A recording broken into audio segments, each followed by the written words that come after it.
Boa noite! Boa noite, gente! Como que vocês estão? Iniciando essa live tão esperada. É uma alegria estar aqui nessa sexta-feira. Gente, tá frio aqui em Curitiba, hein? Agora eu posso falar que eu tô em Curitiba estando em Curitiba, porque antes eu falava Curitiba, mas como um ponto de referência, né? Estou em Curitiba, pra vocês saberem onde, mas eu nunca tava em Curitiba, eu sempre tava em Campo Magro. Mas hoje nós estamos em Curitiba, olha só. Como que tá aí onde vocês moram? Conta pra mim, tá frio? Aqui, a sensação... Quanto? Olha só, o André tá falando que está 3 graus aqui. A sensação, sem dúvida, deve estar bem menos.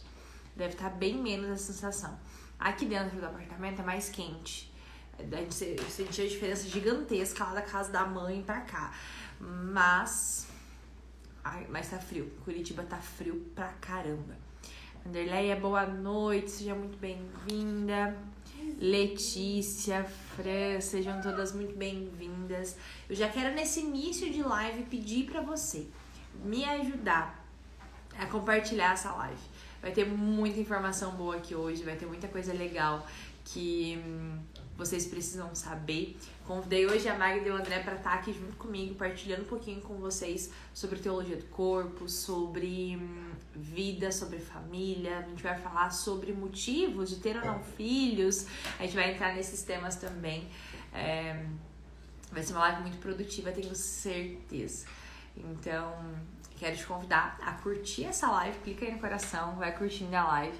E quero te pedir também para que você compartilhe e mande essa live para pelo menos aí mais 5 pessoas. Vamos lá? Posso contar com você? Compartilhe essa live para mais pessoas, assim a gente consegue chegar cada vez mais longe com a verdade. Porque essa é a missão aqui desse perfil, né?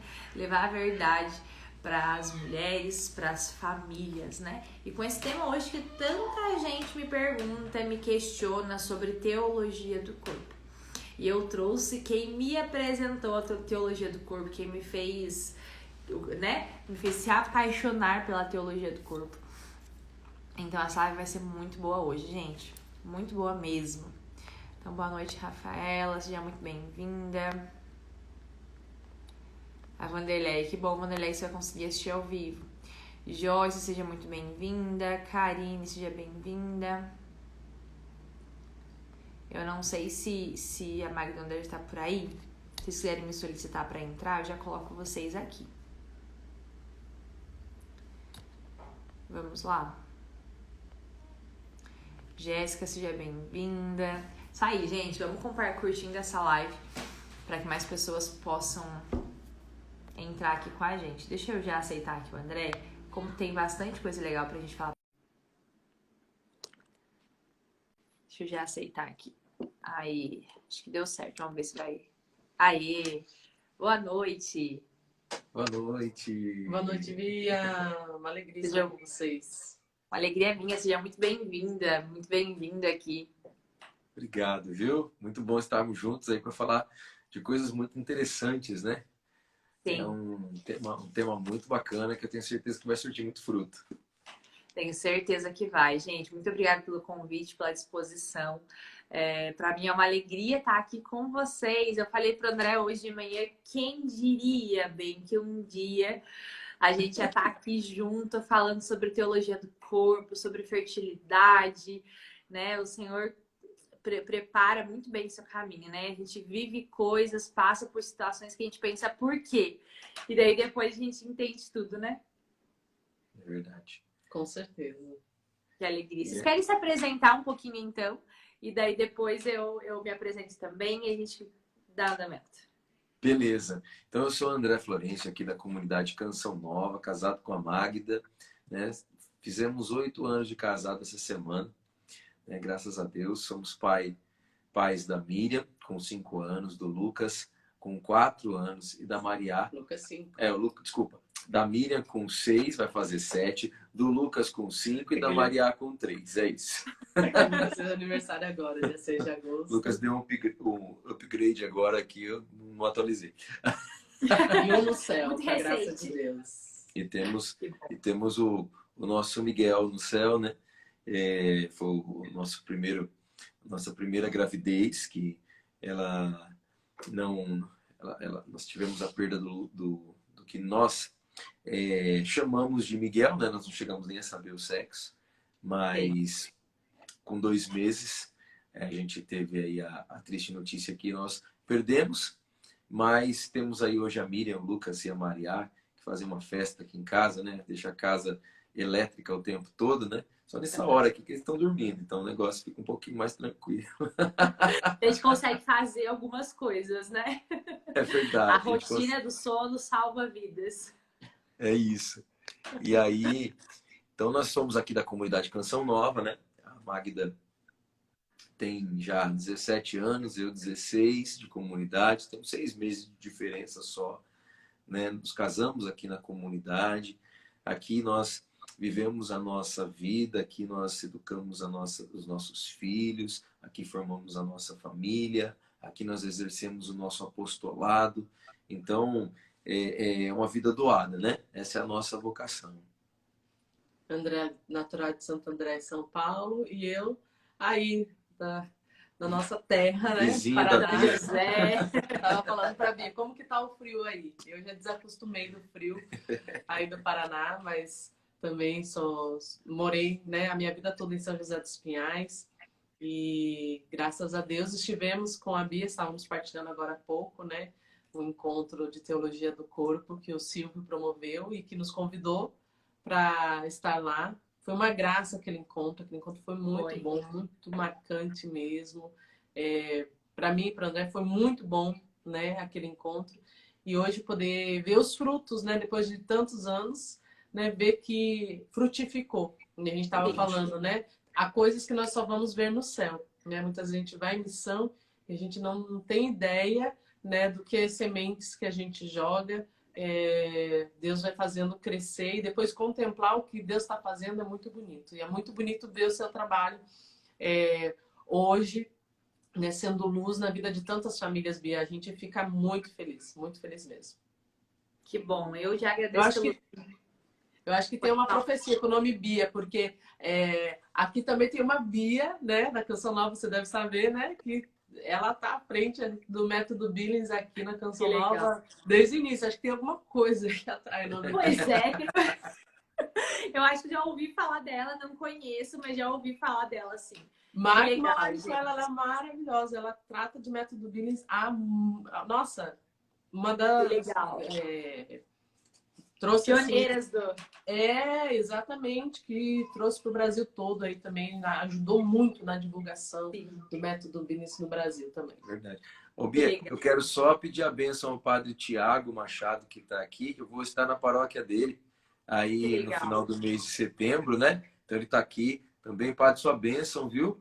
E já nos dê mesmo a sua bênção para essa live, para que de fato muitas pessoas possam se sentir chamadas, né, a viverem o amor na plenitude, né?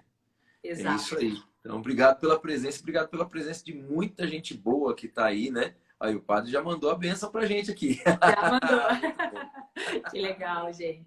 Amém.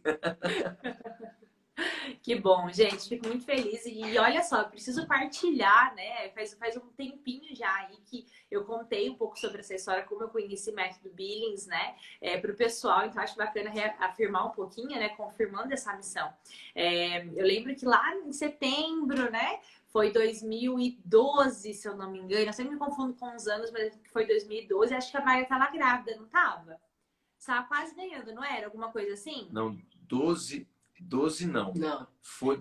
Não foi 2012, não, desculpa. 2012 deve ter sido 16. Foi, isso. Não, foi, quer ver, ó? Eu casei em 2014, então foi 2015. 2015, isso. Setembro de 2015. E nós casamos em 2014 também. Isso, a gente casou em dezembro de 2014. E a gente em agosto. Olha só. Temos aniversários de casamento, então, esse no mesmo ano aí, ó. Olha só. E aí eu casei, ó, André falou 2015 mesmo, foi setembro, né? Tá assistindo lá no quarto com as crianças. Aí sim, xará. E daí eu lembro que eu casei com 17 anos. né? E já a gente fez um curso de noivos, não foi nos apresentado o método Billings, e na minha cabeça eu iria casar e muito nova eu precisava usar anticoncepcional, né? E ali naquele retiro, a gente conversando, acho que foi uns 3, 4 dias, foi um retiro bem intenso, né? Não foi só um retirozinho de sábado e domingo meio período, foi um retiro muito Foi intenso. puxado. Foi muito intenso. E aí eu entendi que por mais que eu tivesse casado nova, eu tinha dito sim aquele chamado, né? E eu falava pro André, nós falamos sim, então por que nós não temos filhos? Né? Por que a gente não tá aberto? Simplesmente porque eu sou nova, porque eu tenho 17 anos, né? E ali começou um processo de conversão dentro de mim. Eu fui, procurei o Semplafan de Curitiba e eu sempre tinha muita vontade de ser mãe. Desde antes de casar, eu falava pro André como eu queria ser mãe e todo mundo da banda, o André era músico, né? Então todo mundo da banda grávida e eu, né, recém-casado, o povo cobrava muito.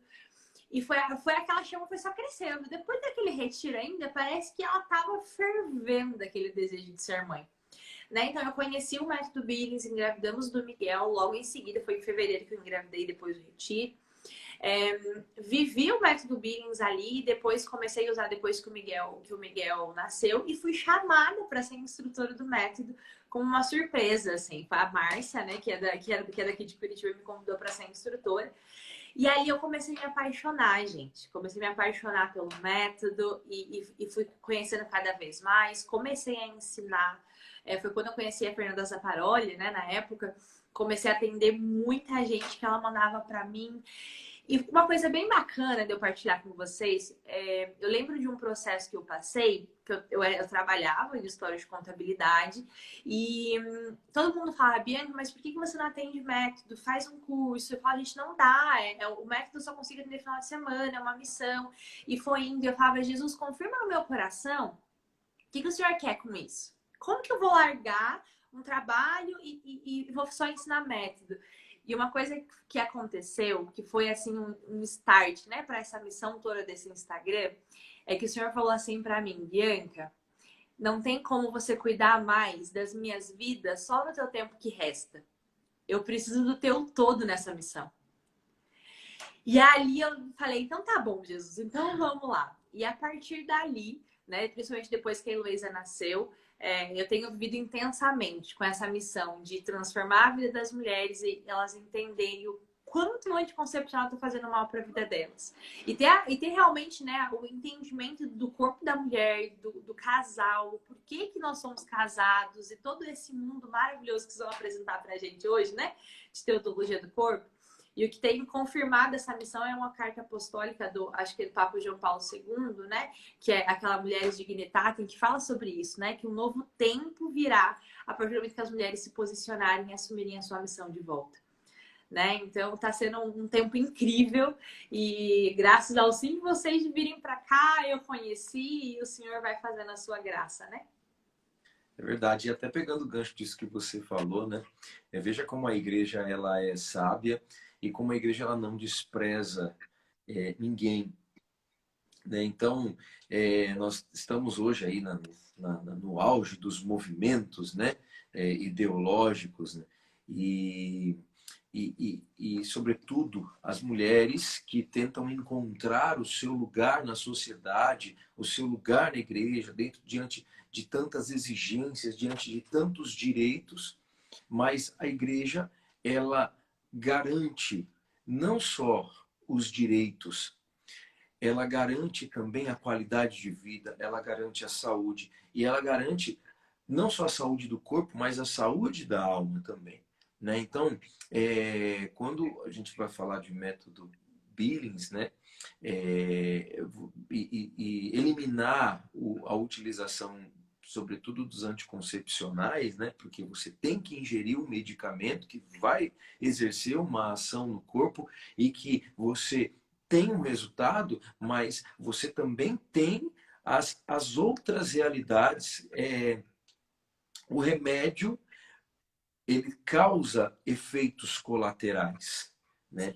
E muitas vezes, ou muitas vezes não, nesse caso, se divulga o objetivo pelo qual ele é vendido, mas não se divulga os efeitos colaterais que ele traz, né? Exato. Então, e aí tem um efeito colateral no corpo, mas também tem um efeito colateral na alma. E a igreja, ela vem com essa saúde do corpo e com esta saúde da alma. Ou seja, eu tô vendo que tem assim a grande maioria aqui são mulheres que estão, né, nos acompanhando. E se dentro de você tem alguma chama ainda de conceitos feministas, saiba que a igreja tem um olhar muito sério, muito grato à sua ação evangelizadora, a sua ação como pessoa, a sua ação como mãe e a sua ação como mulher, Sim. né? Não a história, né? A história, o contexto histórico das épocas, né? O mundo passou por tantas épocas, o mundo viveu tantas realidades, o mundo já discriminou tudo quanto é tipo de coisas, né? Quanto mais os seres humanos. E hoje nós estamos entrando num outro período de discriminação também. Parece que não. Parece que nós estamos aí no tempo dos direitos, né? Todo mundo tem direito, mas se fala muito dos direitos e se fala pouco dos deveres.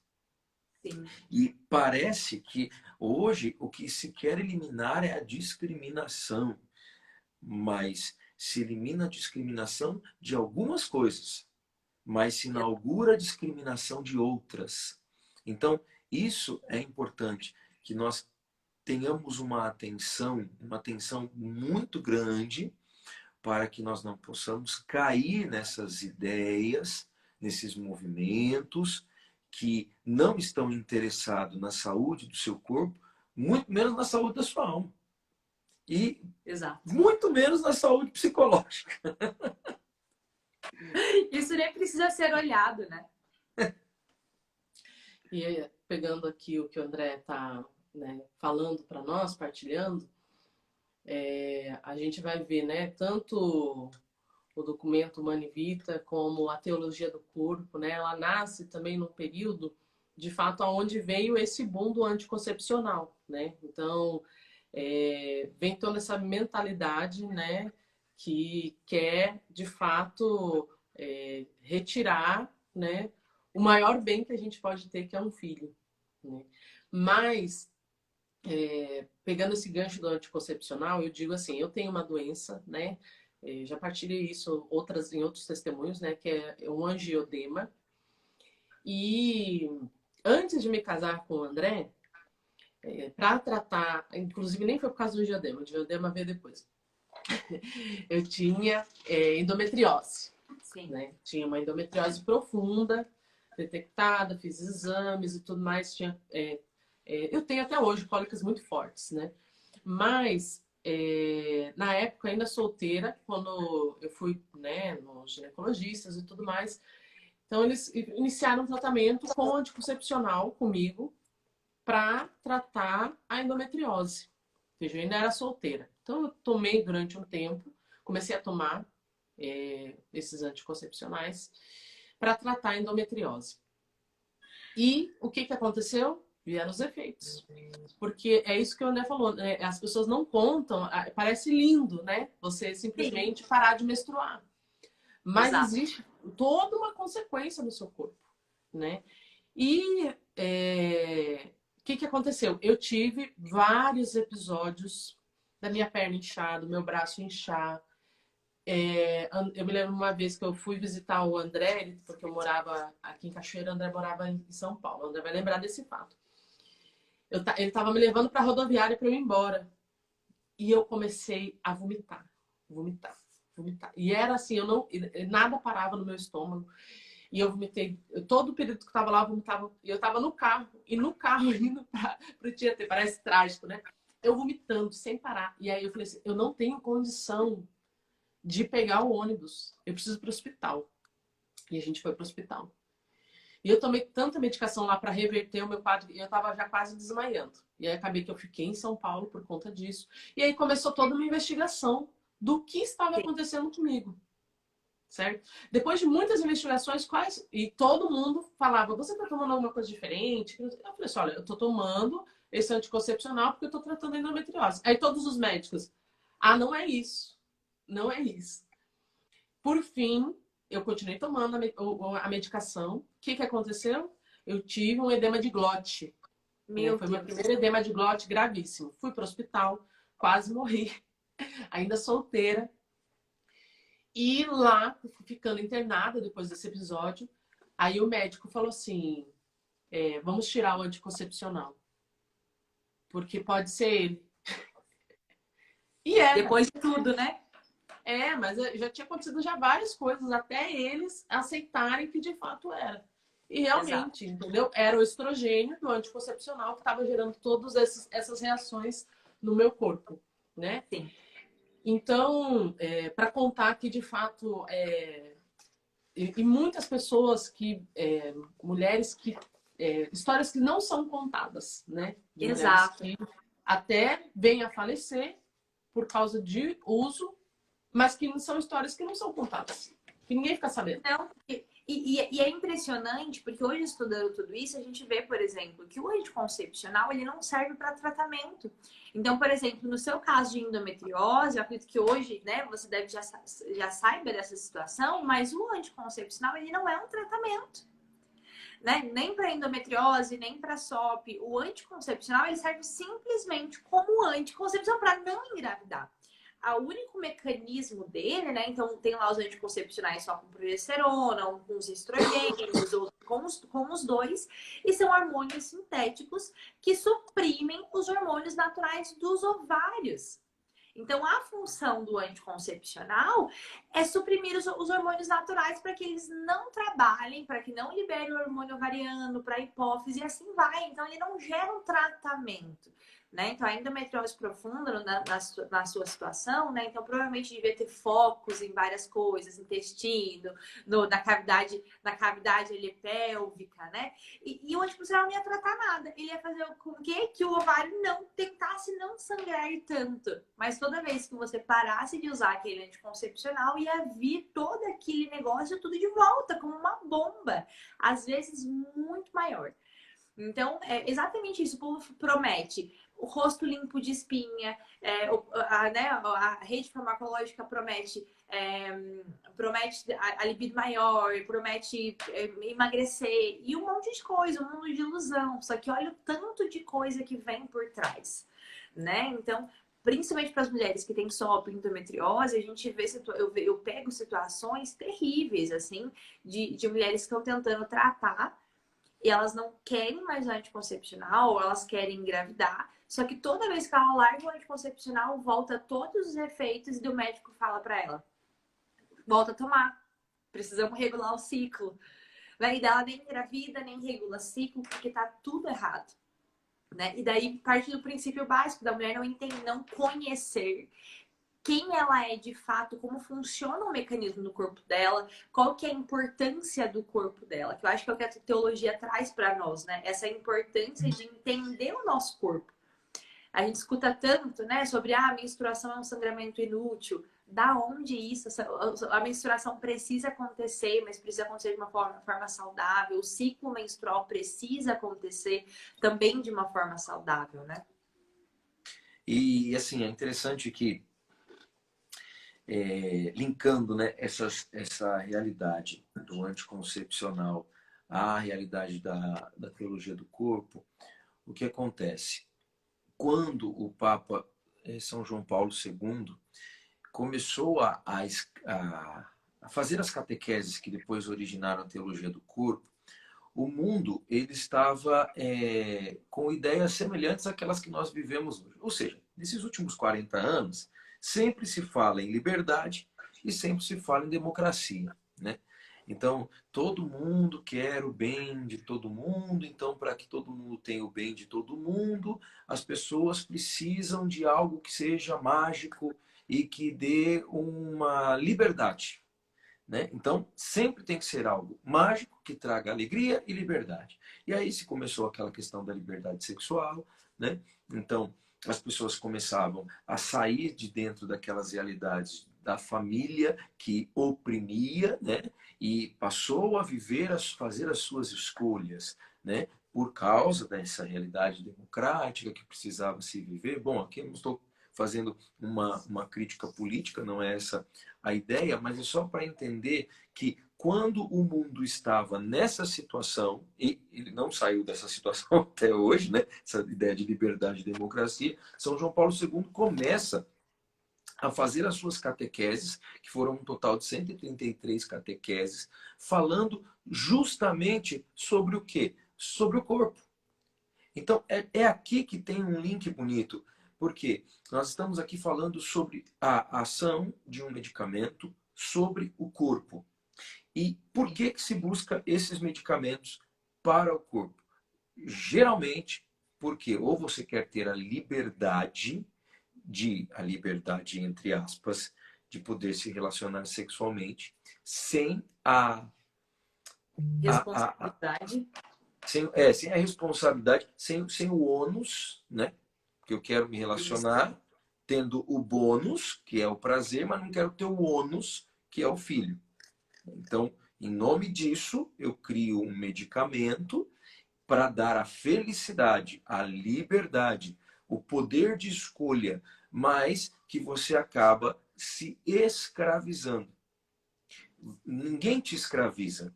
Antigamente as pessoas te escravizaram, né? Nós temos várias histórias se a gente for pegar lá no Êxodo, no Egito, né? Começa lá. Então, os escravos, né? E os escravos mais próximos de nós são os nossos irmãos negros, né? Que viveram um período de escravidão mais próximo desse tempo que nós estamos aqui. Porém, hoje, ninguém te escraviza. Você mesmo se escraviza. Porque você vai atrás dessas realidades que te escravizam. E o que São João Paulo II fez para combater isso?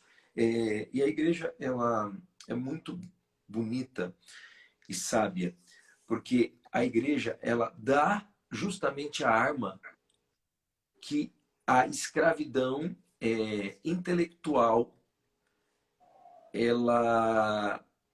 que combate a escravidão intelectual.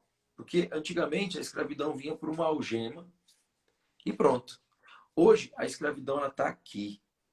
Né? Então, se ouve muito, se tem muita informação equivocada e escraviza você intelectualmente, você acha que só vai funcionar se você tomar assim. O caso dessa pessoa que você contou, que a pessoa tinha os seus problemas, ela queria sair disso, mas quando ela começava a sair, ela começava a passar mal, ela ia no médico, o médico falava, você não quer passar mal, então você volta para isso aqui. Então, automaticamente ela fala, eu não quero sentir dor, eu não quero ter sofrimento, eu não posso, eu nasci para ser livre, eu nasci para viver, e essa escravidão, eu nasci para ser feliz, né?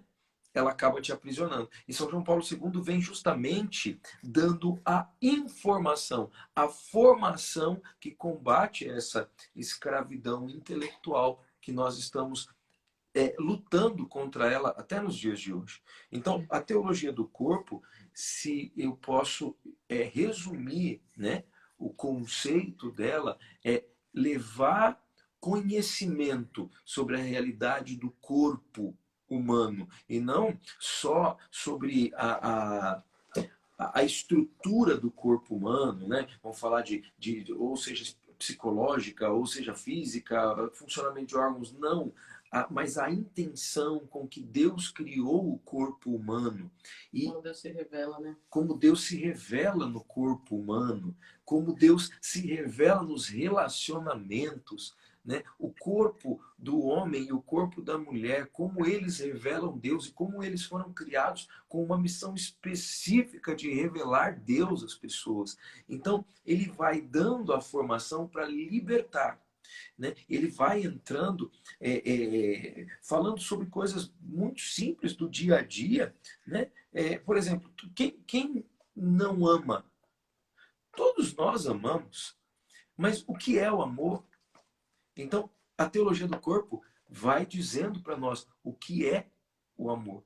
Que o amor não é simplesmente o fato de você se sentir atraído por uma outra pessoa.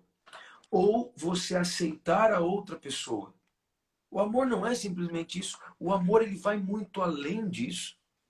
O amor ele traz para cada um de nós a capacidade de doação. O amor traz para cada um de nós a capacidade do sacrifício. E onde nós amamos? No nosso corpo. Exato.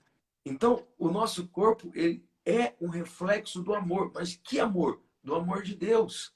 E quando não é do amor de Deus, ele entra num caminho de deterioração, se eu posso dizer assim. Ele vai se deteriorando antes do tempo.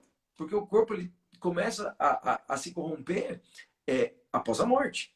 Mas quando nós amamos fora daquilo que é esse amor divino, que o nosso corpo foi feito, nosso corpo começa a se corromper. Né? Ele vai perdendo as suas características principais e ele se torna qualquer coisa. E qualquer coisa é tratado como qualquer coisa.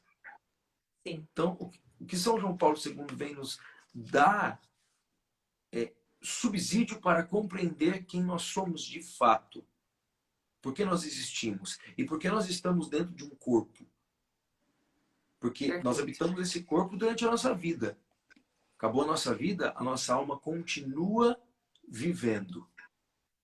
Mas esse corpo é tão importante que se eu não vivo bem hoje, eu e meu corpo, e é claro, esse corpo que eu tenho hoje, ele não vai comigo para o céu. Ele será um corpo glorioso, né? Então, esse corpo ele vai encontrar a morte mais cedo ou mais tarde. Sim. Todos, né? Então, um corpo glorioso eu ganharei, mas ele não será diferente disso que vocês estão vendo. Ou seja, eu serei assim por toda a eternidade. Sim. Então, olha que lindo o nosso corpo, ele revela a nossa identidade eterna.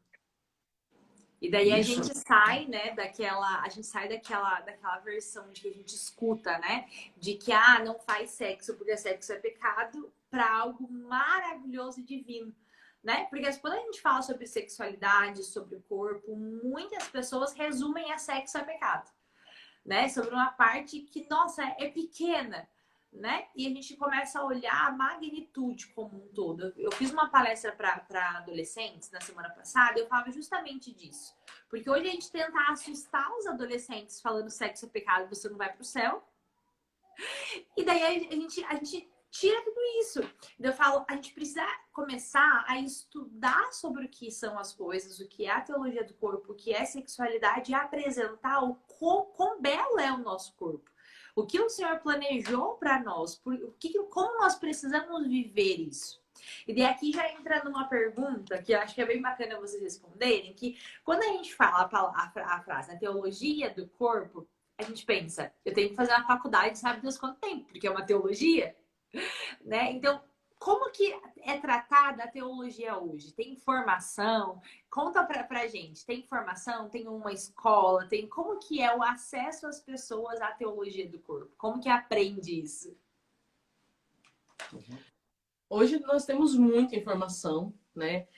Embora eu acho que ainda há muito a se divulgar, né? Sim. E há muito a se estudar, né? Nós temos, se você procurar, nós temos grupos hoje, né, dentro do próprio universo, né, online, da internet, a gente encontra grupos que a gente pode aprofundar. Nós temos os livros, né, a própria ali. Nós temos um aqui que já é um mais mastigadinho, que eu acredito que ainda tenha na loja Canção Nova, mas procura, porque esse era vendido aqui na nossa loja, né?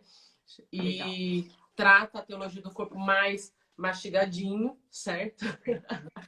Mas tem o compilado do livro das catequeses, porque a teologia do corpo, exatamente esse. Então, a teologia do corpo, ela é um compilado das catequeses que o Papa foi dando ao longo, né, de vários anos e onde se chegou hoje. E aí as pessoas foram aprofundando, né, toda essa bagagem que ficou. Tem um curso do Padre Paulo Ricardo, inclusive, que trata só sobre teologia do corpo. E se você for pesquisar, tem hoje muita coisa. Tem um Amor Autêntico, que é do Fernando Gomes também, né? Tem muita coisa sobre teologia do corpo hoje, mas como eu falei, tem muito, mas pode ter muito mais, tá? A Bia tá aí fazendo um trabalho lindo, entendeu? Do método Billings, né? Talvez você não seja alguém que vai tomar a peito também a teologia do corpo e vai propagar de uma forma, né, profunda, se Deus quiser. Precisamos de mais, nunca, ainda há muito, hoje no mundo que nós estamos, sabe, que tá cada vez mais perdendo a total dignidade, o total valor, né? Do mistério que nós somos, de filhos de Deus, que é isso que a teologia do corpo vem mostrar, vem revelar toda a nossa dignidade, tudo aquilo, né? O amor total, fiel, fecundo e livre, é o resumo, né? Da teologia do corpo que o vídeo pode falar. Esse amor que é total, ele não é parcial. Hoje nós vemos uma sociedade que é toda fragmentada. Quer dizer, eu tenho alguém aqui, eu fico com você até quando dá e pronto, acabou. Não é total. Ele é fragmentado hoje no mundo. E nós precisamos revelar esse amor total, esse amor fiel, essa fidelidade que vai até o fim. Quer dizer, eu me casei com o André e não vai ser, né, um problema grande ou pequeno que vai me fazer deixar ele. Por quê? Porque Deus não nos deixa. Exatamente. Né? A teologia do corpo vem mostrar isso. Por que essa fidelidade até o final, né? A gente vai lembrar lá da passagem bíblica, né? Que eles questionam Jesus e falam, mas e a carta de divórcio, né? Que foi dada? E aí Jesus fala, mas deu porque vocês não eram capazes, né? Porque não foi isso que Deus pensou desde o início. Deus pensou fidelidade até o final. Porque Deus é fiel conosco. A gente peca, a gente cai um monte de vezes. Mesmo na igreja, a gente é cheio de falhas, a gente é cheio de limites, né? Nós lutamos, né? Dizem lá que o santo peca, 7 vezes ao dia? Quer dizer, a gente tá ali, mesmo o santo caindo ali, né? No sentido, não estou falando de grandes pecados, mas né? A irritação, diário, a né? falta de paciência, o julgamento do outro. Eu tô falando aqui de mim, né? A gente tem essas coisas do dia a dia. Quem não tem, né? Eu falo assim, que a santidade não é tipo assim, eu não erro nunca. Gente, os santos foram santos porque lutaram contra as suas imperfeições até o final. Lutaram arduamente contra as suas imperfeições. Isso é ser santo, né? Exato. Essa é a santidade. Não é que eu tô aqui pagando e dizendo para vocês, olha, eu faço tudo certo. Não, é muita luta. Nós e Andrés, nós sabemos as nossas lutas que nós temos para viver e encarnar o método Billings diante das situações que hoje nós vivemos, né? Então, esse amor total, esse amor fiel que vai até o fim, porque Jesus, ele não me abandona. Eu tô lá, eu peco, tenho o padre para me confessar quantas vezes quiser, e Jesus está lá de braços abertos, o Pai das Misericórdias, né? Aqui na Canção Nova, está de braços abertos para acolher o filho pródigo. Quer dizer, essa fidelidade de Deus que vai até o fim, Deus quer que a gente viva no matrimônio. Quer dizer, o que faz alguém perdoar? Eu não estou falando que é para sair traindo, não, porque, né, a teologia do corpo fala da fidelidade. Mas sim, o que me faz até perdoar alguém que me traiu, se não é olhar para esse amor misericordioso de Deus e olhar quantas vezes eu traí a Deus também. Né? Quantas vezes eu dei as costas para Deus e Deus me acolheu. E se a gente for ver, né, todas as passagens bíblicas, Deus, ele fala exatamente disso, né? Ele manda até profetas falar, vai lá atrás, né, da mulher adúltera, daquela que tá, né, por quê? Porque tu eras assim, meu povo, você me traía o tempo todo e eu tava lá. E eu estou aqui para te acolher. E é esse amor que nós precisamos, segundo a teologia do corpo, nós precisamos expressar esse amor fiel até o fim, que tudo supera junto nas maiores dificuldades, nos maiores problemas, sem dinheiro, com dinheiro, rico ou pobre, na saúde e na doença. Porque, né, a sexualidade é linda para um casal que acabou de se casar e tá tudo maravilhoso, mas que pode amanhã sofrer um acidente, como a gente vê testemunhos, e acabou a sexualidade. Pois é. E aí, teu casamento acabou por causa disso? Não. Por quê? Porque você tem um elo de fidelidade agora até o fim com essa pessoa. E você não vai abandonar ela no meio do caminho. Por isso que a gente promete lá, né, no altar, né, com Deus, eu te prometo ser fiel na saúde e na doença, né? Nos momentos bons, mas nos momentos difíceis. Esse amor total, esse amor fiel, esse amor fecundo, né? Onde vem toda a nossa fecundidade, porque nós precisamos, esse amor, ele precisa transbordar, né? E aí que se revela o mistério da Santíssima Trindade, do Pai, do Filho e do Espírito Santo. Quer dizer, nós somos, nós somos chamados no matrimônio a participar desse mistério da Trindade que gera uma vida. Quer dizer, esse amor que transborda, né? Esse amor que vai além de nós. Nós participamos da criação junto com Deus mesmo. Pense, a gente, nós somos convidados a criarmos uma alma humana, uma nova alma eterna, uma alma eterna. Eu quero só fazer uma observação aqui. Gente, fecundidade é vida humana, viu? Não é vida animal, não, tá? Exato. Animal é bicho de estimação. Animal não é filho. Animal é bicho, tá? Bicho Exato. de estimação, tá? Outra coisa também. O animal morreu, acabou, viu? Você pode pegar, colocar num saquinho de lixo e entregar lá na prefeitura, que eles vão dar um jeito. A vida humana, não. Por isso que se enterra pessoas em cemitérios. E é por isso que a igreja aconselha a visitar os mortos, porque ali foi o lugar da habitação de uma vida. Então, a teologia do corpo, ela vem trazendo essa compreensão. E eu quis pegar esse ponto quando a Magda falou da fecundidade, porque quantos casais não têm filhos, põe um cachorro dentro de casa e começa a chamar o cachorro de filho e começa a se relacionar, né? Olha, o papai chegou do trabalho, olha, a mamãe está indo para lá. Pelo amor de Deus, você não é pai e mãe de cachorro, você não é pai e mãe de pet. A fecundidade, você é gente, você tem dignidade de filho de Deus. Filho de Deus, filha de Deus. Você está entendendo por que a teologia do corpo ela é tão importante? Porque ela vai fazendo com que nós possamos compreender o tamanho que um ser humano é. Sim. E a gente perdeu, a gente tem se preocupado tanto, né, com o trabalho, com o cargo na empresa, tanto homem quanto mulher, e a gente perde a essência do que nós precisamos fazer. Então, qualquer ideia que alguém impõe é cabível, porque se alguém falou que pet eu preciso ter em casa, então eu vou ter. Porque eu tô tão preocupada com a vida, então eu vou. É efeito manada, né? Alguém tá fazendo, eu tô fazendo também. Alguém tá fazendo. E quando a gente olha para a teologia, quando a gente olha para a vida de casais de comunidade, de pessoas de igreja, muitas pessoas falam: não, mas eu não tenho tempo para viver isso. Eu não tenho tempo para ler sobre teologia do corpo. E a gente está preocupado tanto com o tempo, né, de lá do trabalho, e a gente esquece de viver a nossa essência. Muitas pessoas perderam a sua essência, porque tá vivendo esse efeito manada de que alguém tá fazendo. Eu tô ouvindo na rádio o que isso tá fazendo, que foi o que a gente falou lá no começo, né, de uma escravidão, e é mental, porque daí a gente acaba virando bobo. É verdade. Carregando cachorro e carrinho de bebê. Mas é isso mesmo. A gente acaba entrando nesse... Desculpa se alguém que está nos acompanhando se sinta um pouco desconfortável, mas não tem como nós não mencionarmos isso, até porque nós não estamos falando em nosso nome. Eu não estou aqui falando o que eu acho. A Bia não está falando o que ela acha. A Magda não está falando o que ela acha. A gente está baseado naquilo que a igreja nos ensina. Né?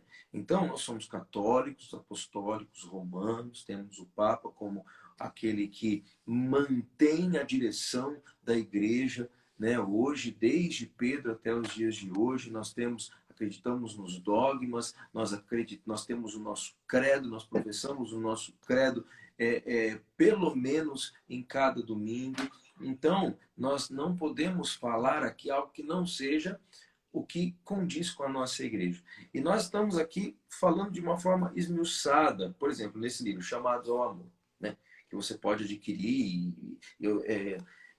Tinha aqui na Canção Nova, mas nós não sabemos agora, não temos a certeza se ainda tem. Mas o livro Chamados ao Amor, ou qualquer outro livro que fale sobre a teologia do corpo, como que a Bia também mostrou e agora, como as próprias catequeses que você vai encontrar, todas as 133 catequeses você vai encontrar no site do Vaticano, né? E você vai poder ler na íntegra, né? Claro que a linguagem de João Paulo II é uma linguagem muito inteligente, né? Não é uma linguagem fácil. Quando você pega outros autores, eles já esmiuçam um pouco, como a Magda disse, né?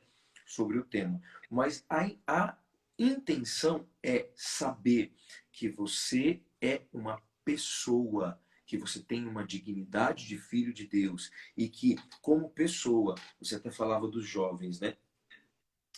Quando a gente chega para falar com os jovens sobre sexualidade, eles na hora, eles já ficam emburrados, assim, né? Pronto, já vai chegar com aquele peso do eu não posso. E, de fato, você não pode mesmo. Não vou dizer aqui para você, não, tá tudo liberado, porque isso foi no tempo da minha avó. Não, né? Não pode, não pode. Pecado é pecado. Pronto, acabou. Agora, por que não pode? Exato. Esse é o ponto. E a teologia do corpo explica para você o que se pode e o que não pode e por que não. Na realidade, não é nem não poder, é não dever. Porque, meu Exato. irmão, poder você pode tudo, tá? Você pode tudo. E eu vou te falar uma coisa. A igreja é o lugar que aceita tudo. Se tem um lugar nesse mundo que não discrimina ninguém, é a igreja. Porque, ó, presta atenção, a Magda estava falando isso agora. Na igreja, você entra, se tem lá o seu momento de ápice com o nosso Senhor, daqui a pouco você quer abandonar tudo, larga tudo e vai para as cabeças, dane-se o mundo, daqui a pouco você se arrepende, para onde você volta? Para a igreja. E a igreja está lá de braços abertos para te receber, com disposição de começar de novo. E Deus está lá com os sacramentos, com disposição de começar de novo. Vai fazer isso no mundo aí fora para você ver o que você ganha, tá? Então, a teologia do corpo ela vem explicando justamente essa realidade da dignidade da pessoa humana. Não é só não poder, mas o que a pessoa deve e não deve fazer para a saúde do seu corpo e para a saúde da sua alma. Não é só para a sua felicidade. Né? Não é só para, eu quero ser feliz. Entendeu? Felicidade, nesse contexto humano, ela começa hoje e termina amanhã. Né? Porque você é feliz hoje, aí amanhã acontece uma desgraça na sua vida e você ficou infeliz. Agora, quando você sabe que você é filho de Deus, quando você sabe que você é uma pessoa e traz em si essa dignidade, você sabe que a sua felicidade não se basta nesse mundo. Mas aqui você dá passos com dias felizes e dias tristes para uma felicidade eterna. Eu acho que isso é extremamente importante você saber. A teologia do corpo serve para isso. Então, se você quer saber quem você é, vai estudar a teologia do corpo. Incrível. Tá? Aí você vai saber quem você é. Exato. E a gente precisa buscar esse conhecimento, né? Não tem como a gente viver sem esse conhecimento. E é justamente sobre isso que eu tenho falado muito com as mulheres ultimamente. Hoje eu recebi uma pergunta, bem da parte ali sobre fertilidade. E a mulher perguntou assim para mim no direct: Bianca, o que é vulva? E eu falei, olha só, uma mulher que aparentemente deve ter quase uns 40 anos, ela não sabe quem ela é. E eu falei, gente, sobre o que eu falo tanto sobre a transformação feminina é isso. A gente tem mulheres tão preocupadas com o seu cargo que ela não sabe quem ela é. A gente precisa voltar. A gente precisa voltar, porque o novo tempo tá para vir. Eu lembro que lá em janeiro desse ano, o senhor me deu uma visualização maravilhosa de uma confirmação de missão que eu pedi para ele. E ele mostrava para mim um exército em ordem de batalha. Eram homens nesse exército, né, que estava à frente. Mas em volta desse exército, como em uma meia-lua, eram mulheres. Ele falava assim para mim, chegou um tempo de uma nova geração, onde os homens eles vão estar preparados quando essas mulheres se levantarem para influenciar, para educar e para exalar o reino de Deus. Então tá aí um novo tempo. Só que a mulher precisa se levantar também, porque o homem, ele só vai, o casal só vai atrás de saber de teologia do corpo, sobre conhecer, sobre sexualidade, sobre família, sobre viver um matrimônio, se os dois estiverem nessa missão. Então a gente precisa voltar e resgatar a nossa essência, né? Resgatar aquilo que o Senhor fez para nós de tão belo e entender o porquê que nós casamos, por que a gente trabalha tanto, por que a gente tem filho, né? Se é para uma realização pessoal ou se é para o Senhor. Isso é importante também. A Magda já estava falando aqui da questão da fecundidade, né? Então nós somos co-criadores com Deus. E o nosso casamento, ele traz, né, já diz a Humanivita, que nós temos a dimensão unitiva e procriativa. Então, nós nos casamos, né? E dentro do nosso casamento, a sexualidade traz essa dimensão. Ela une o casal, mas ela não se basta no prazer do casal. Ela precisa transcender. E aí encontra-se nessa questão da teologia do corpo, porque o Humanivita é Paulo VI, a teologia do corpo é São João Paulo II. Né? A Humanivita foi escrita alguns anos antes de São João Paulo II começar, porque eram pontificados diferentes. Né? Então ali Paulo VI já vem, já levanta esta bandeira de defesa da vida e da pessoa humana, né? E aí, a pessoa compreendendo o porquê da sexualidade, ela começa a viver a sexualidade com liberdade. Sim. Então, ela sabe, e assim, a questão de ter filhos, a questão de trabalhar. Hoje a gente sabe que é complicado para um casal, às vezes, só o homem muitas vezes trabalhar. A gente sabe que é difícil, porque existe uma situação complicada hoje financeiramente. Agora, é imprescindível você entender o porquê você está fazendo aquilo. Porque tem horas que o homem ganha o suficiente. Sim.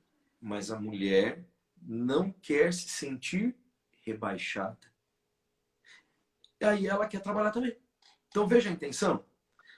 E tem casal que o homem não ganha o suficiente. Então a mulher sai de casa para ajudar a manter a casa.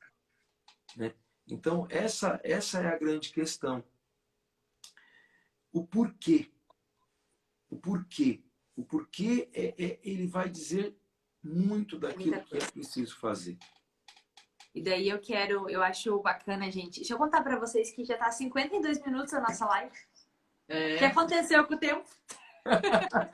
Eu já vi aqui. Né? E olha só, então pra gente já ir direcionando aí, né, pra esse final de live, eu acho que é bacana a gente trazer um pouquinho a realidade sobre o espaçamento de filhos. A gente vive num mundo que as pessoas falam tanto, é tão difícil educar, é tão difícil ter filho, é tão difícil tudo.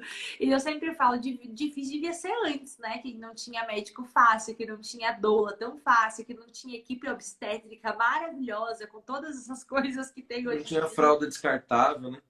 Né? Pensa só, pra mim difícil era antes. Mas a gente começa a trazer, então, essa questão de como que a igreja, como que a teologia do corpo se posiciona em relação ao espaçamento de filhos, a ter filhos, a não ter filhos. Qual é o momento? Eu queria que vocês falassem um pouquinho sobre isso, sobre essa questão de abertura à vida. Quer que eu falo? Então, a teologia do corpo, a Magda já veio dizendo, né? E está aqui no Humanivita também. Né? Então, o amor fiel, o amor total, o amor fecundo e livre. Fecundo e livre, obrigado. Então, quando a gente entra nessa questão da fecundidade, é isso. Você casou para ser fecundo. Então, você casou com o objetivo de colocar filhos no mundo. Porque foi essa promessa que você fez lá na hora. E você disse sim. Né? Então, eu digo sim, não, você promete cuidar de todos os filhos que Deus está. Sim. né? Eu me comprometo, eu prometo. Então, é preciso gerar filhos. É preciso gerar filhos. Agora a igreja... Senão foi só uma mentira, né? É, Foi um fake, Exato. né?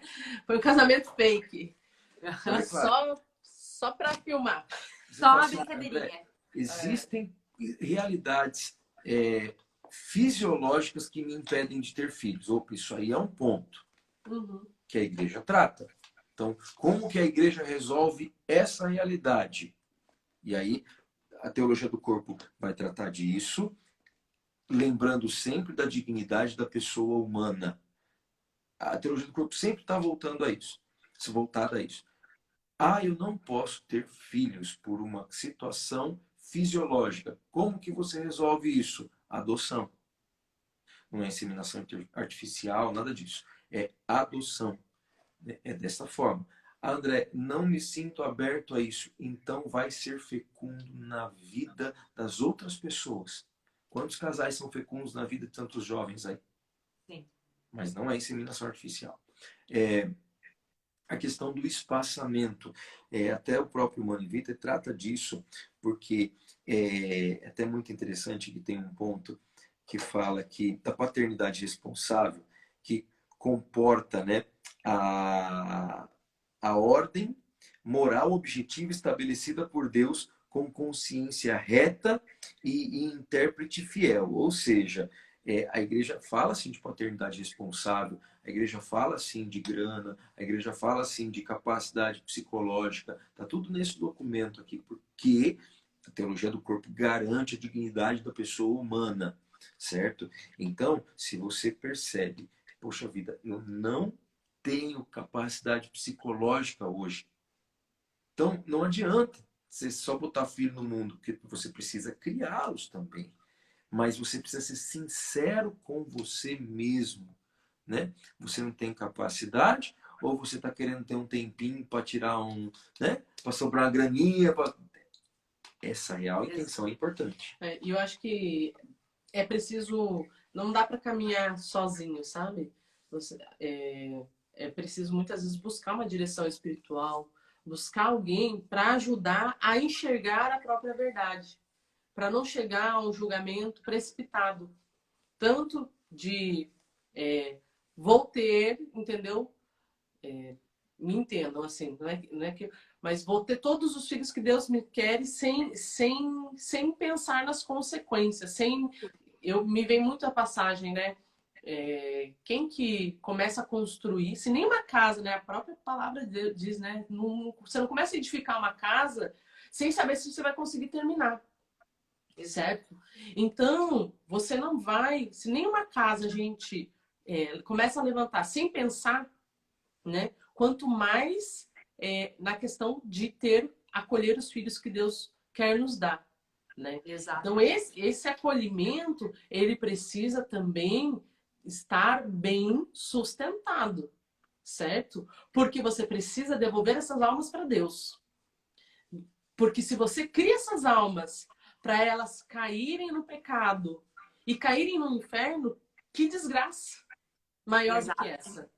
Só que isso também não pode ser uma desculpa, né? Então, assim, então a gente precisa achar o ponto de equilíbrio entre isso, né? Eu tenho uma médica muito próxima de mim, uma ginecologista, que ela tem um amigo que tem, se eu não me engano, eles têm uns 12 filhos. Só que todos os mais velhos já são acompanhados por psicólogos. E ela fala assim pra mim, Bia, os filhos mais velhos, eles nem conhecem, eles nem sabem onde tá o pai, por exemplo. Porque o pai só trabalha, e eles não têm uma qualidade familiar. Eles sabem que o pai trabalha e que tem os irmãos para cuidar e que a mãe tá por ali. Quem mais cuida são as babás, porque é de uma família muito rica, porque eles têm dinheiro para ter todos os filhos. Só que a estrutura para essas crianças de educação estão criando filhos traumatizados. Por isso que não dá pra gente se basear e falar assim, que linda aquela família. Exato. E eu vou fazer igual. Exato. Você tem a mesma capacidades psicológicas, emocionais, você vai conseguir dar tudo que você tá vendo que essa outra família tá dando? Será que você vai conseguir dar conta? Exato. E aqui eu quero trazer uma passagem bíblica muito interessante, que é de Eclesiastes 16.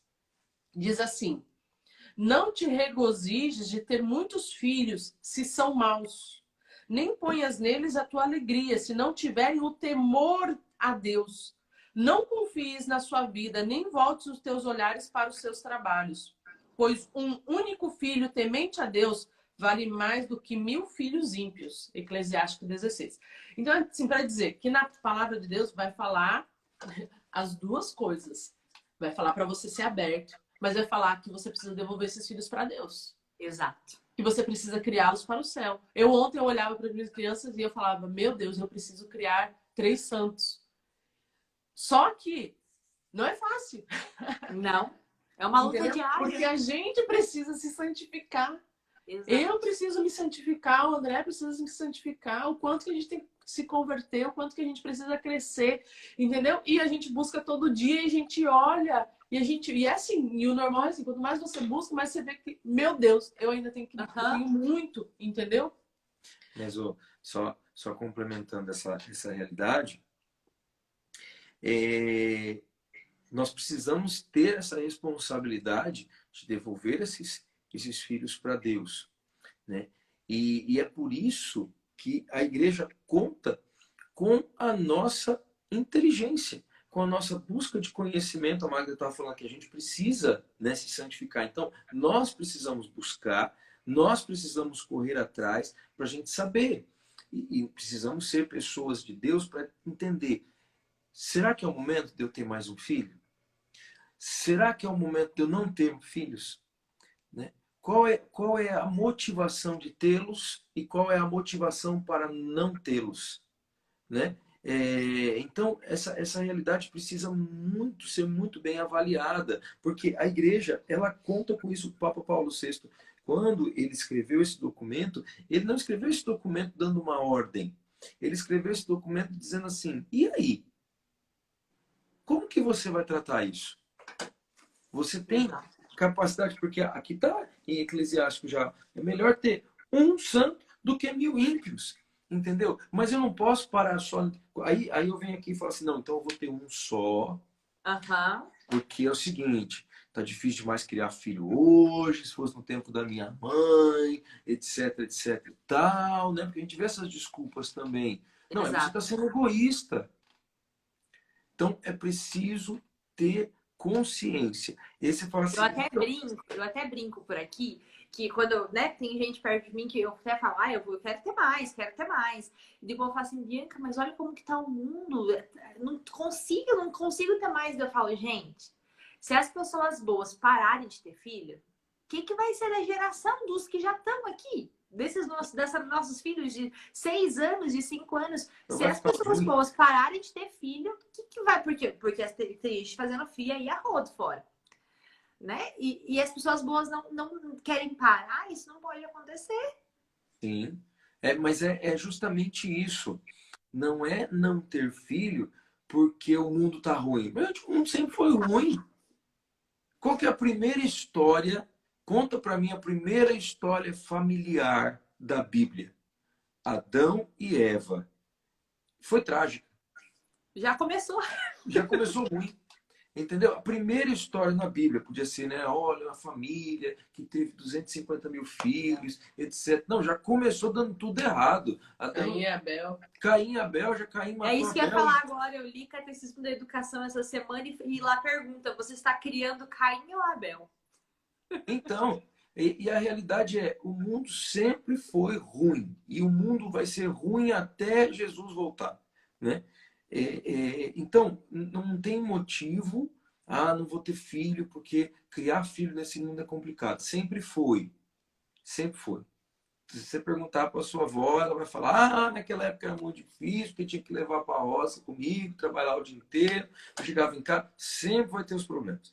Claro que os problemas têm, depende também da força que as pessoas que estão vivendo naquele tempo têm para enfrentar os problemas. Por isso, se você não tem conhecimento, você não tem força para enfrentar o problema. Aí você, desculpa, mas não vai dar. Aí você não vai querer ter filho mesmo, né? Então, a gente tem que entender esse contexto, saber fazer os espaçamentos dentro do método Billings, né? Então, aprender a usar o método Billings para você conseguir fazer o espaçamento, né?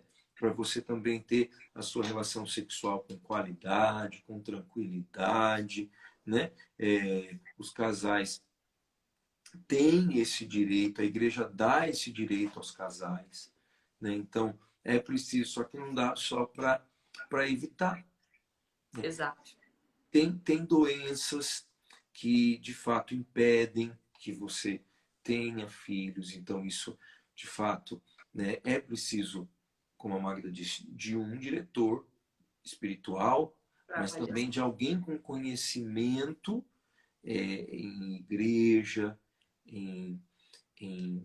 Porque é um campo muito amplo, né? Sim. Cada casal tem a sua história e precisa ser Exato. bem acompanhado. Né? Cada casal tem a sua história, tem as suas particularidades. Não tem como a gente pegar e jogar assim, ó, pá, é assim para todo mundo.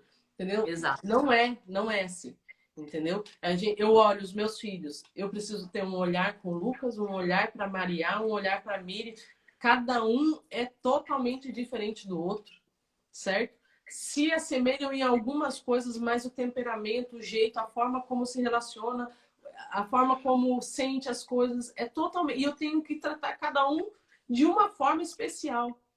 Sim. E Deus, ele trata cada casal de uma forma que precisa ser conduzido para esse céu, que precisa ser conduzido de fato para que você consiga revelar, entendeu? Possa revelar Deus através do seu matrimônio. E quando a gente quer de fato fazer isso, é uma grande aventura que exige de nós, né, como o Padre Jonas diz, né, suor, lágrimas, né, não é uma busca árdua. Eu e o André, nós vivemos coisas intensas.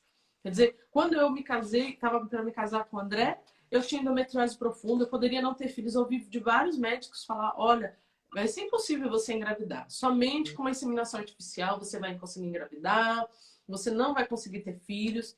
E aí, antes de casar, eu tive que conversar com o André e falei assim, você realmente quer casar comigo? Porque eu posso não ter filhos. Pode ser que eu não consiga engravidar. E foi uma tortura, foi muito difícil. A época que a gente estava no nosso noivado e que veio à tona tudo isso. Tivemos que ir lá falar com o padre, responder, estar consciente, sabe? Não era fácil, foi um grande desafio. Aí o André rezou por mim, eu recebi uma cura milagrosa, porque nos médicos não tiveram resposta, né? Fui curado da minha endometriose de forma milagrosa, e porque eu estava já fazendo os exames para fazer a cirurgia, né? Para poder limpar o meu intestino, enfim, todas as áreas que estavam com endometriose. E aí quando eu fui para lá, não, tá totalmente limpo, não tem nada, absolutamente nada. Aí a médica ficou assim, sem entender. Aí ela falou assim, depois eu não sei explicar. Ela falou, você quer engravidar? Eu, sim, eu quero. Tinha acabado de casar. Aí começamos já a tentar engravidar. Né? Engravidamos. Pensa, nós casamos 16 de agosto, eu logo engravidei em outubro. Estávamos felicíssimos. Eu tinha engravidado 2 meses depois, super feliz. Né? 2 meses após o casamento. Porque nós estávamos abertos à vida. Nós sabíamos que nós fomos criados para isso. Né? E em dezembro, no dia de Natal, eu perdi. Foi outra aventura. Eu lá na missa de Natal, eu só chorava. E a forma como eu recebi a notícia, sabe? Foi a pior possível. O jeito como eu recebi a notícia que o nosso bebê já tinha partido. Mas fica para uma outra live. E aí, depois disso, né? Foi todo um outro processo do que aconteceu, o que foi, por que eu perdi, o medo de ter outra gravidez e não dar certo, e eu perder de novo, e aí aquele negócio, né? Realmente eu não vou conseguir ter filho. Mas Jesus, o Senhor me curou, eu não tenho mais endometriose, por que eu fui perder? Tipo assim, foi tenso, foi muito tenso. E aí depois veio a Miriam, né? Engravidamos depois até esqueci agora mesmo. Né? Engravidamos da Miriam em março. Né? E daí no outro Natal nós estávamos com ela no colo, né? Depois veio o Lucas e depois veio a Maria e depois que veio o Lucas e a Maria eu já vi outros dramas, né? Que é a outra doença que eu tenho, que é o angioedema, né? Que eu quase faleci nas gestações tanto do Lucas como da Maria, foram gestações muito difíceis, né? Enfim, para dizer assim, a nossa vida é feita de muitos desafios. Eu não sei qual é o seu. Então não dá para eu fechar num quadrado a tua vida igual e querer que vocês vivam o que eu vivo. Não dá. E não dá para você querer viver a vida dos Instagrams da vida. Não tem como. Entendeu? Queira viver a tua vida, realmente refletir Deus. Essa teologia do corpo, quer dizer, Deus, ele quer se revelar, seja pelo teu matrimônio. A teologia do corpo não vai falar só de quem é casado. A teologia do corpo vai falar dos celibatários também, entendeu? Vai falar de toda a beleza que é revelada através da vida celibatária, que é esse eterno, que é lindíssimo, né, também, e que você talvez também seja chamada a viver. Então, para dizer, Deus, ele usa, né, é a forma como nós realmente conseguimos trazer, né, a teologia do corpo vai falar disso, conseguimos revelar, né, o que a gente não consegue ver, né, todo esse mundo espiritual que existe, nós revelamos pelo nosso corpo, né? A teologia do corpo vai explicar, né, tem uma parte linda que fala, né, por que quando tem um ato sexual sem o sacramento do matrimônio, por que as pessoas caem na depressão, por que as pessoas ficam mal depois de um ato sexual sem o matrimônio? Porque eles não estão inteiros. E o que acontece quando você separa a tua alma do teu corpo? É a morte. Então, quando você separa a alma do corpo, é quando a gente morre. Quando você tem um ato sexual sem o sacramento do matrimônio, é como se você arrancasse a tua alma do teu corpo. E ali você vai morrendo aos poucos. E no sacramento do matrimônio, não, você está totalmente, está o teu corpo ali, unida à alma também do teu esposo ali, você está totalmente unido. Não a morte, a vida, a geração de vida. Vida. Que lindo. Que legal, gente. Eu acho que pra gente finalizar essa live, já passou de uma hora aqui, que se deixar, a gente tem muito assunto para falar isso da... teologia do corpo, que nem foi mais um fim de semana inteiro, né? Não, a gente está aqui só comentando, né, sobre teologia do corpo. É só para falar, ó, existe isso e nós precisamos estudar, e eu sou apaixonada, quero adentrar mais a estudos sobre a teologia do corpo. Ô, Bia, deixa eu te interromper um pouquinho só. Claro. É porque tem uma pessoa que compartilhou aqui, ela disse, olha, eu fiz laqueadura, né? E depois eu descobri que era pecado, né? E aí isso deve causar uma angústia, né? Com certeza. Mas procure um sacerdote, claro, se confesse, né? Você se arrependeu disso. E agora, olhe a intenção que te levou a fazer a laqueadura.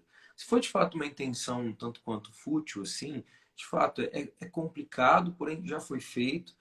Deus lhe perdoa, né? E agora segue a tua vida criando os teus filhos aí. Mas saiba, se abra a graça de Deus e quem sabe aí você o que Deus pode fazer através de você, né? Mas se confesse. Tem muitas pessoas assim. E se confesse e tire o peso, né? E aí, como eu disse, se foi uma intenção reta que te levou a fazer isso, diminui o peso do pecado, né?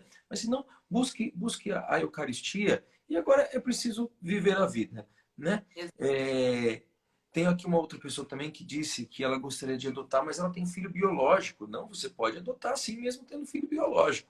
É claro, gente, toda ação tem uma reação, né? Desafios. São desafios, né? Você teve uma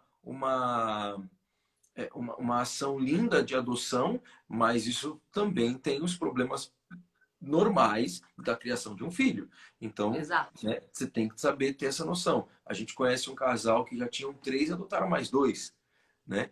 Então é lindo demais, mas existem os problemas, né? Sim.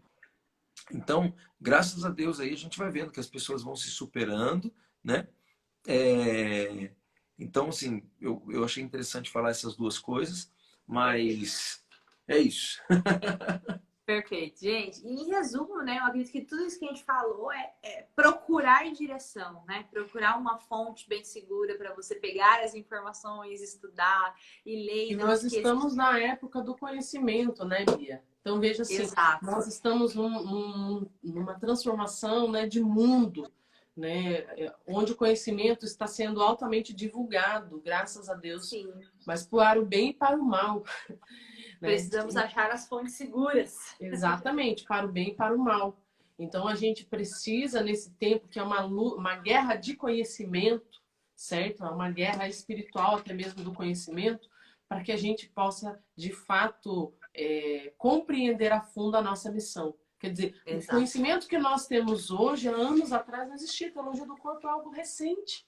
Então há muito a se dar frutos, há muito ainda a se fazer. Perfeito. Gente, muito obrigada. Foi maravilhoso. Bom demais, né?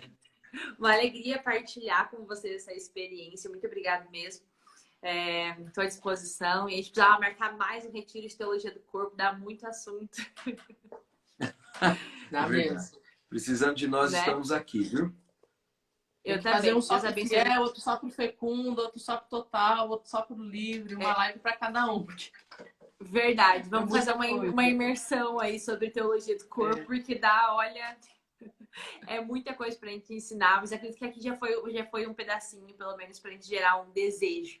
Né? Esse foi o objetivo, gerar desejo no coração das pessoas. Então, muito obrigada pelo sim de vocês, como sempre. Deus abençoe a missão. E a gente se encontra. Quando vierem para São José, avisa pra gente marcar um café. Beleza. André vai estar onde? No Paraná? Dia 22 eu vou estar, o padre estava até aí, eu esqueci o nome. Antonina. Antonina, isso. Tá aqui do lado. Se passar por Curitiba, vem tomar café com a Olha, gente. no Cerco de Jericó aí, vou estar em Antonina, se Deus quiser. Se passar, Dia 22. A gente está à disposição também, né? Para estar falando mais, para estar nos encontros, né? A gente está muito feliz com o resultado daquele encontro na tua vida, Bia, e que esse encontro nosso agora possa gerar frutos na vida de quem está nos acompanhando, né? Para que possa alcançar mais pessoas também. Que bom. Deus abençoe, viu, gente? Amém. Até mais. Um beijo. Tchau. Tchau, tchau. Tchau, tchau. Tchau, gente.